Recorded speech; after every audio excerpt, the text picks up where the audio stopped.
আমাদের সমাজে কোরআন তেলাওয়াতের কথা বলে। তেলাওয়াত শব্দের অর্থ কিন্তু অনুসরণ করা, যেটা সূরা শামসের কথা এইভাবে আসছে, ওয়াশ-শামসি ওয়া দুহাহা ওয়াল কামারি ইদা তালাহা, সূর্য এবং তার আলোর কসম, চন্দ্রের কসম, যে চন্দ্র সূর্যকে অনুসরণ করছে, অনুসরণ করে চলে। অর্থাৎ তেলাওয়াত হলো যা পড়বে তা মেনে চলার নামই হলো তেলাওয়াত। তেলাওয়াত মানে না বুঝে পড়ার নাম কোনো তেলাওয়াত না। আর পড়া মানেও তো বুঝে পড়া। এদেশের মানুষ বিশেষ করে পৃথিবীতে কোনো বই মানুষ না পড়ে বুঝে না, না বুঝে পড়ে না। কোরআনটাই শুধু এদেশের মানুষ না বুঝে পড়ে বরকতের জন্য সুমা দিয়ে রেখে দেয়। এই কাজটা কোরআনের সাথে অবশ্যই মর্যাদাপূর্ণ কোনো আচরণ নয়। সেখানে বলছে এইভাবে, ওতুলু রাসূল আপনি তেলাওয়াত করে শুনিয়ে দেন, মা উহিয়া ইলাইকা মিনাল কিতাব, কোরআন থেকে তোমার প্রতি যাই নাজিল করা হয়েছে তাই তুমি মানব জাতির কাছে তেলাওয়াত করে করে শুনিয়ে দাও, বুঝিয়ে দাও, যাতে তারা অনুসরণ করতে পারে। ওয়াকিমুস সালাত, আর তুমি নামাজ প্রতিষ্ঠা করো। ইন্নাস সালাতা তানহা আনিল ফাহশাই ওয়াল মুনকার, অবশ্যই নামাজ নির্লজ্জতা অসৎ কাজ থেকে বিরত রাখে। অনেক জায়গায় যদি আমরা দেখি সূরা আনআমের 6 নম্বর সূরা 19 নম্বর আয়াত, আরো কি জ্বলন্ত কথা বলছেন কোরআন, যেগুলো এই জাতির মানুষ আলেম সম্প্রদায়ের কাছ থেকে শোনার পূর্ণ অধিকার ছিল। আমরা যদি সূরা আনআম 6 নম্বর সূরার 106 যদি দেখি, এখানে আল্লাহ কি বলছেন, ইত্তাবি মা উহিয়া ইলাইকা মির রাব্বিক, নবী তোমার প্রভুর পক্ষ থেকে তোমার কাছে যে ওহী করা হচ্ছে তুমি তার অনুসরণ করো। তাহলে রাসূলকে বলা হয়েছে কোরআন অনুসরণ করার জন্য। সে কোরআনের চিঠিটা কি, যে চিঠির মাধ্যমে মানুষকে জানিয়েছে লা ইলাহা ইল্লা হুয়া, কোন সার্বভৌম ক্ষমতার মালিক নাই, সাবরিনটি নাই তিনি ছাড়া।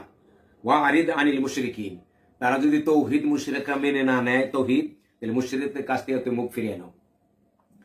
আমরা যদি সূরা দেখি সূরা কাহাফ 18 নম্বর সূরা 27 নম্বর আয়াত, এখানে আল্লাহ কি বলছেন, ওয়াতুলু মা উহিয়া ইলাইকা মিন কিতাবি রাব্বিকা, নবী গো তোমার রবের কিতাব থেকে তোমার প্রতি যা ওহী করা হচ্ছে তা তুমি মানব জাতিকে তেলাওয়াত করে করে পড়ে পড়ে বুঝিয়ে দাও। এটা আমার আদেশ কমান। তাহলে মানব জাতির কাছে নবীর দায়িত্ব ছিল কি, তার উপরে অবতীর্ণ কোরআনকে মানব জাতির কাছে তেলাওয়াত করে করে পড়ে পড়ে শুনিয়ে দিয়ে তাদেরকে সাবধান করে দেওয়া। কোরআনের ভাষায় দেখি, দেখেন কি বলছে এখানে 19 নম্বর 6 নম্বর সূরা 19 নম্বর, ওয়া উহিয়া ইলাইয়া হাযাল কুরআন, আমার কাছে এই কোরআন ওহী করা হয়েছে। কেন করা হয়েছে? ওহী করার উদ্দেশ্য কি, লক্ষ্য কি? লিউনযিরাকুম বিহি ওয়া মান বালাগা, আমি যেন এই তোমাদেরকে এই কোরআন দ্বারা সাবধান করতে পারি, কোনটা ভুল পথ তার থেকে সাবধান করতে পারি, কোনটা নাই সঙ্গত পথ তাকে পড়তে তোমাকে প্রতিষ্ঠিত করতে পারি। ওয়া মান বালাগা, কোরআনের এই বাণী যাদের কর্ণপহরে পৌঁছে যায় তাদেরকে যেন আমি কোরআন দ্বারা সাবধান করতে পারি। মানে জায়গায় একটা কথা আছে এইভাবে, 7 নম্বর সূরা আরাফ 170, ওয়াল্লাযীনা ইউমাসসিকুনা বিল কিতাব, যারা এই কোরআনকে এই কিতাবকে মজবুত ভাবে আঁকড়িয়ে ধরে, ওয়াকামুস সালাত, আর নামাজ প্রতিষ্ঠা করে, ইন্না লা নুযিউ আজরাল মুসলিহিন, আমি ভালো মানুষের মুসলিম মানুষের কর্মকাণ্ড আমি কখনো নষ্ট করে দিব না। এই কোরআনের ব্যাপারে অন্য জায়গায় কথা বলেছে এইভাবে, 6 নম্বর সূরারই যেটা মক্কি সূরা 51 নম্বর আয়াত, ওয়ানযির বিহিল্লাযীনা ইয়াখাফুনা আন ইউহশারু ইলা রাব্বিহিম, নবী গো যারা তাদের প্রভুর কাছে একত্র হওয়ার ভয় করে আপনি তাদেরকে কোরআন দ্বারা সাবধান করে দেন। সেটা কি, লাইসা লাহুম মিন দুনিহি ওয়ালিয়্যু ওয়ালা শাফি', আল্লাহকে ছাড়া সেদিন তাদের জন্য কোনো ত্রাণকর্তা কোনো সুপারিশকারী থাকবে না। লাআল্লাকুম ইয়াত্তাকুন, লাআল্লাহুম ইয়াত্তাকুন, এতে করে কোরআন দ্বারা সাবধান হওয়া লোকেরা অসঙ্গত কাজ থেকে বিরত থাকতে পারবে। আমরা যদি আরো দেখি এখানে আল্লাহ কি বলছেন, এটা হলো সূরা ইউনূসের 2 নম্বর 10 নম্বর সূরা 2 নম্বর, আকানা লিন-নাসি আজাবান আন আওহাইনা ইলা রাজুলিম মিনহুম, এটা কি মানুষের জন্য অবাক হওয়ার কোনো বিষয় যে আমি তাদের মধ্য থেকে একজন মানুষের কাছে আমি ওহী করছি, ওহী করে তাকে বলছি আন আনযিরিন নাসা, তুমি মানুষকে সাবধান করো, সতর্ক করো, আল্লাহর দেখানো পথ থেকে তারা জন্মপথে চলছে এবারে সাবধান করো। ওয়াবাশশিরিল্লাযীনা আমানু, আর যারা ঈমান আনছে তাদেরকে তুমি জান্নাতের শুভ সংবাদ দাও।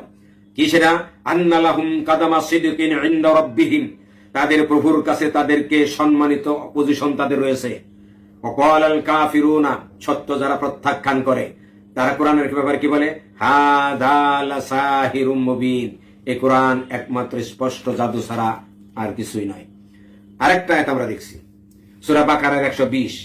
কোরআন বলে কি আর এই জাতির মানুষ আমরা করি কি?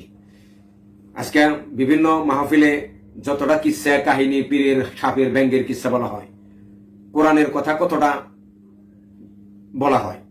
আসলে তো বক্তাদের উচিত 10-12টা আয়াত বা 20টা আয়াত এনকার স্মরণ অনুবাদ, তার মধ্যে আদেশ নিষেধ কি আছে সেটা জাতিকে শুনিয়ে দিলে এই জাতি ধন্য হয়ে যেত।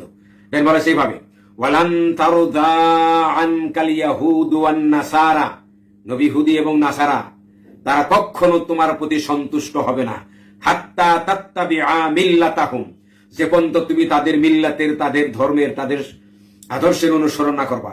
কুল, আপনি স্পষ্ট বলে দেন, ইন্না হুদাল্লাহ, আল্লাহর হেদায়েত মানে আল্লাহর কোরআন, আল্লাহর দেখানো হেদায়েত, হুয়াল হুদা, সেটাই প্রকৃত সৎপথ, হেদায়েতের পথ। ওয়ালা ইনিত্তাবা'তা হুয়াআহুম, তুমি যদি বা'দাল্লাযী জাআকা মিনাল ইলম, ওহির জ্ঞান তোমার কাছে আসার পরেও যদি পৃথিবীর মানব জাতির প্রবৃত্তির আশা আকাঙ্ক্ষার অনুসরণ করো, তাহলে জেনে রেখো তুমি মা লাকা মিন ওয়ালিয়্যিন ওয়ালা নাসির, তাহলে তোমার জন্য আল্লাহর বিপক্ষে কোনো সাহায্যকারী, উদ্ধারকারী, ওলি এবং সাহায্যকারী তুমি পাবা না। রাসূলকে যদি আল্লাহ এত বড় হুমকি দেন যে কোরআন বাদ দিয়ে তুমি পৃথিবীর মানুষের প্রবৃত্তির অনুসরণ করলে তোমাকে আল্লাহর বিপক্ষ থেকে রক্ষা করবে এমন কোন ওলি অভিভাবক তুমি পাবা না, তাহলে আমরা কোথাকার কি? আরেকটা আয়াত আমরা দেখি সূরা বাকারার 145, সেখানে কি বলছেন আল্লাহ?